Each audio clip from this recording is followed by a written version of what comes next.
நான் தான் சிண்டு. ஜெசினா அக்காக்கு தலையில ஹெல்மெட் விழுந்து போச்சான். அம்மா என்னை வந்து பார்த்துட்டு வர சொன்னாங்க.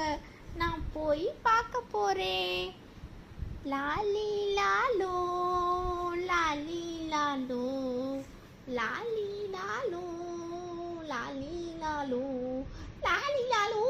அக்கா அக்கா அக்கா ஜெசினா அக்கா அக்கா அக்கா அக்கா கதவு திறங்கக்கா. அக்கா ஐயோப்பா பல்லே விளக்கலையே, என் மேல ஊதி போட்டாலே. இதான் ஆத்த தாங்கலையே, இப்படி கொடுமைப்படுத்துறாங்களே கொடுமைப்படுத்துறாங்களே. நான் விட மாட்டேன், நீ நடிக்கிறான்னு செய்யறேன். ஐயோ ஐயோ அம்மா பயக்கமா வருதே பயக்கமா வருதே.